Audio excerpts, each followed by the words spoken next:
Hello, it's January 27th, Saturday, and this is my 2 cents. Fear not, folks, the missing texts have been found. 50,000 texts that were missing from the FBI database from Lisa Page and FBI agent Peter Stroke. Of course, they are the agents that investigated the Hillary Clinton email fiasco and the Donald Trump Russia fiasco. And also, we're on the Bob Mueller team investigating Trump Russia collusion. Super agents, that's what they were. They were super agents. Anyway, 50,000 emails were conveniently lost between the two of them from December of 2016 until May 17th of 2017, which was coincidentally the day that Bob Mueller was appointed as a special counsel in the Trump-Russia collusion. And everybody was up in arms, rightly so, that these text messages, which were originally downloaded, I guess, or I guess they download all these agents' information as a practice for Freedom of Information Act possibilities. So when these 5 months worth of texts were missing, people automatically start screaming conspiracy, blah blah blah, and I have to admit, so did I. But now they've been found. The Inspector General says that they've been able to recover these emails, and I would venture to say that they were never gone. Dan Bongino at Bongino.com said this the day they were missing, and he made a lot of sense with it. He thinks that that was put out there again, like earlier in the year with the couple of stories that were fed to the news agencies that were false, as a way to get these leakers to expose themselves. They feed them certain people certain information and wait and see which information comes out. So if you feed X person one story, Y person another story, and Z person another story, whichever one of them stories ends up in the paper, well, then you know that X, Y, or Z, whichever story shows up, is the leaker. So Bongino was under the impression that those text messages were never gone, and that it was leaked that to a person that they suspected of being the leaker, in order for him to leak to the news media, and for this to expose who the leakers are. Very well may be true. At any rate, these text messages have reappeared. These text messages are damning. The ones between Stroke and Page clearly point out bias, clearly point out the fix was in for the Hillary Clinton email scandal. They were never ever going to charge her with any crimes whatsoever. Never planned to. And the people that were investigating her were clearly in her camp as far as politically, and there's nothing wrong with having a political opinion. We all do. I have strong political opinions. But when you have strong political opinions, it's probably not a good idea that you're the lead investigator on into a investigation for somebody that you clearly favor. That just can't happen. And these text messages are damning. They talk about, Hillary, if Yeah, we have to be careful when we go in with her because we got to make sure she doesn't blame who she blames more, the DOJ or the FBI, because she could end up being president. Blah blah blah. They were looking out for their own political future. See, this Peter Strzok, he's a climber. He's one of those guys that is punching tickets. He wants to be, you know, He wants to move on up the ladder. He wants to be FBI director at one point. At some point, he wants to keep moving on up. He's an ambitious man. And this Lisa Page is paramour. That's my new favorite word again. Taught to me by Trey Gowdy on one of them Senate hearings. His paramour, Lisa Page, she's an attorney for the FBI.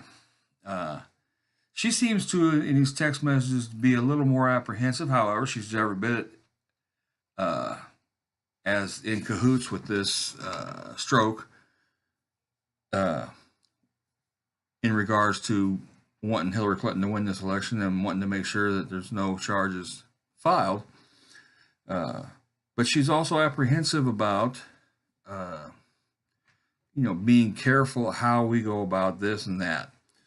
Now, she obviously, neither one of them were smart enough not to text on these phones. You would think that, we're not talking about super spies here, okay? They're Tradecraft, to use a term that you would see on an episode of 24. Their Tradecraft is horrible. That's why this is all coming out, is because they were not smart enough to completely cover their tracks, and I think a certain amount of it is just incompetence. I don't think there was a great big large conspiracy, but it was clear that Barack Obama did not want her to be charged. He said so in a speech. Now, that's not saying that he ordered Comey or Lynch, Loretta Lynch, the Attorney General. It's not to say he went to them and said, I don't want them charged. That would be he could do that. As president, he could have said, we're not going to charge her. That would be political suicide. Yeah, so he just made it known that he didn't. He got in a speech sometime back in March of 2016, I think it was, when it first was exposed. She had this private server, and he came out and said, I don't think there's anything here. There's no, she didn't do anything wrong. She just made a mistake. Blah blah blah. There's no reason to be charging. He said all this stuff in speech, making it known to these investigators and the DOJ that he does not want her charged. He does not want this to cause her to not be a candidate for president of the United States. Now, why? Why is he so in the tank for Hillary? Well, that's a whole nother story. See, Barack Obama has a lot of skeletons in the closet that are all going to start coming out. And it's going to start coming out with this release the memo movement. This memo Devin Nunes has put together. I spoke about it last week, about the Fisa court and so forth. And that ties into also the FBI investigation of Trump, Russia, which also ties in with Strzok and Lisa Page and many, many others. But as far as the email scandal goes, it's obvious that the FBI was not going to charge her. That's came out in so many different text messages. It's obvious they were in the tank to let her go. Comey wrote the exoneration letter way prior to even interviewing witnesses. They never did prior to gave people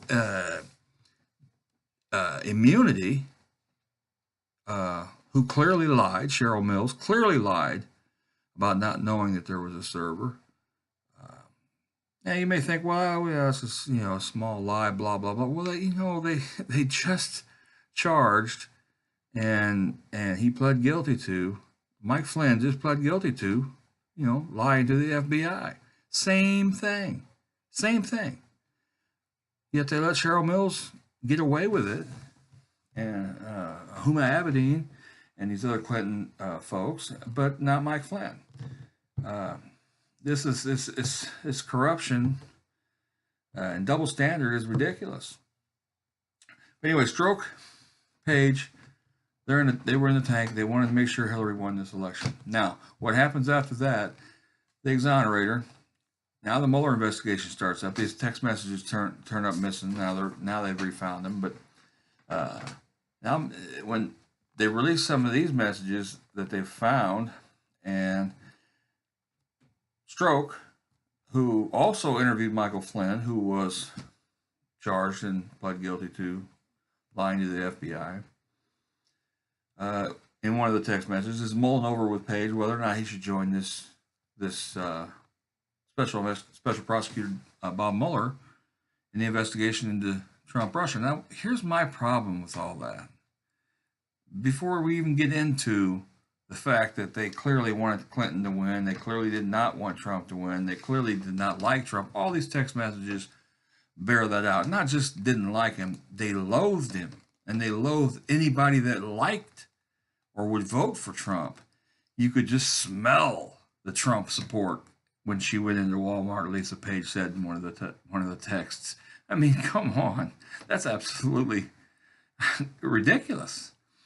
But why Bob Mueller? I mean, the FBI cannot investigate this because of perceived bias, so they have to appoint a special prosecutor.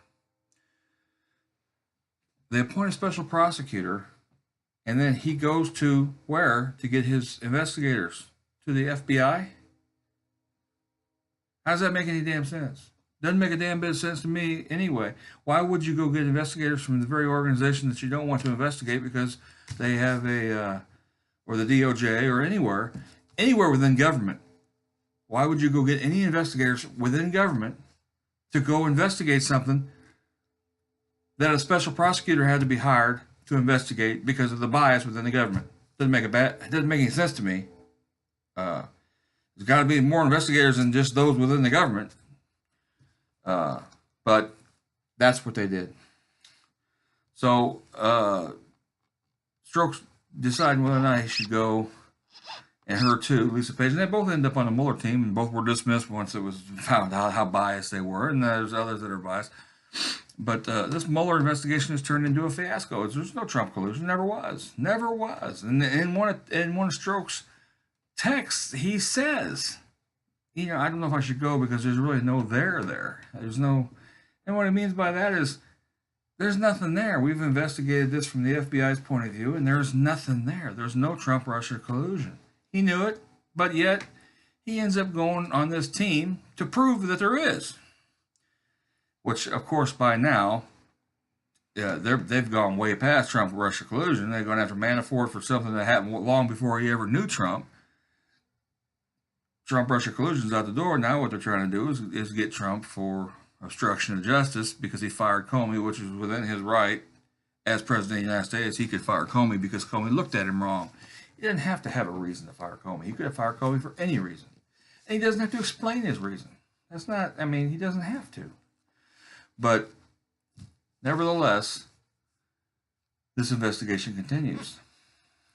So the FISA court and that memo by Devin Nunes, when it's released, and it will be released, it's going to be released. It's just a matter of time. I don't think, apparently they don't want to have it released prior to the State of the Union, which is Tuesday. I would say you're probably going to see this thing released Wednesday or Thursday. And it's supposed to be so damning that it makes Watergate looks like petty theft of a supermarket with child stealing a candy bar. I mean, it's that bad, and it names so many names. Now there has been a lot of pushback on getting this thing. The Democrats don't want it released. Why? Why do the Democrats not want this thing released?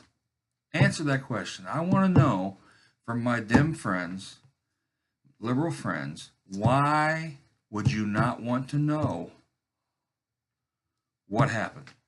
Now, this memo has been available for all Democrats to look at, okay? It's been a Democrat in the House, not the Senate. They haven't let the Senate look at it yet, but the Democrat leaders or all Democrats and Republicans in the House of Representatives have been given access to read this memo.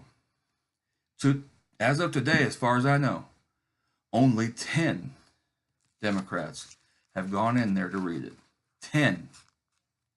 Why don't the other 200 and some, or however many there are, Democrats in the House of Representatives want to read this thing?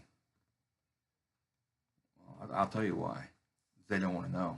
They don't want to know what names are named in there. They want to be able to say, I had no idea. I had no idea.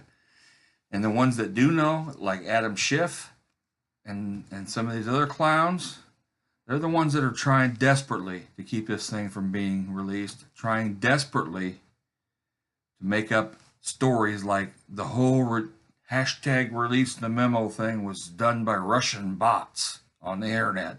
And Russia is is doing it again, just like it did in the election, where they are influencing Americans through Russian technology. Come on, man. Are they that stupid? No, they're not that stupid. They're scared. They're so scared because when this comes out, there are people that are going to go down. There's going to be people get fired. There's going to be people that are going to go to jail. Okay? Some of the names are going to be staggeringly high up in government. People like Rod Rosenstein. Now, people ask, why would the DOJ not want this thing dismissed? They want to look at it first before it's dismissed. We want to look at it and have a chance to. When people say, well, Jeff Sessions, why would Jeff Sessions? It's not Jeff Sessions. Okay, it's not Jeff Sessions. Jeff Sessions has recused himself from all things Russia. Okay? It's the Deputy Attorney General, Rod Rosenstein. Well, heck, he don't want it released. Hell no. Why? Because his name's in it. Rod Rosenstein's name's in it. There's going to be other names in it from DOJ. Bruce Orr, his wife, Nellie Orr.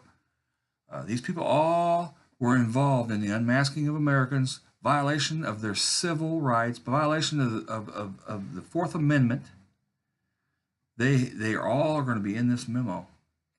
And when it comes out, these people are going to go to jail, or they're going to at least get fired and probably go to jail, or at least some of them are going to go to jail. This is going to be the biggest turnover in personnel, I think, in the DOJ and the FBI, because I think some of the folks in the FBI are going to be implicated in this too. McCabe, maybe Stroke, because they decided that they're all involved in this Fisa scandal to get information on the Trumps while they were surveilling them. Comey's already lawyered up. Okay, he lawyered up, and this is an interesting side note. His lawyer is now the guy that he leaked information to leak to the New York Times. Okay, that's his lawyer. Wow. Now that guy's attorney-client privilege. You can't make this shit up. All right. These people, there's going to be a lot of them. James Clapper, he's another one. Sally Yates, Jim Rybecki from the FBI. He's resigned already to take another job. Yeah, he's resigned already. Why did he resign? Because he doesn't want to be hauled in front of Congress to testify. He can't.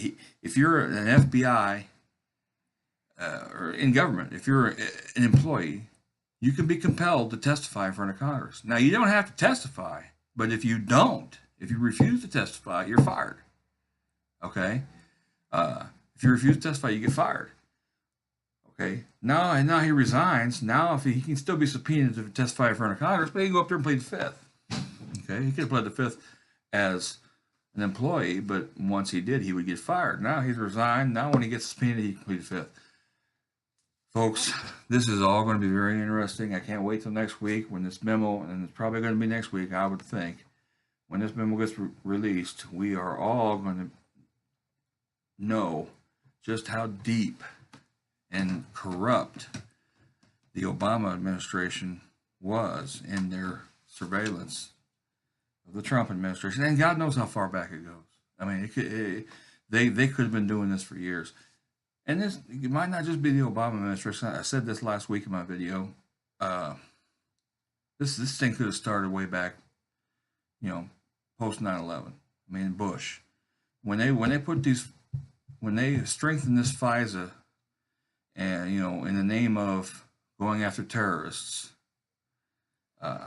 it could, at any point after that, it could have been corrupted, and it could be one of the reasons why even George Bush didn't want to see Donald Trump in there. They didn't want to see anybody in there that had no connection to this kind of stuff.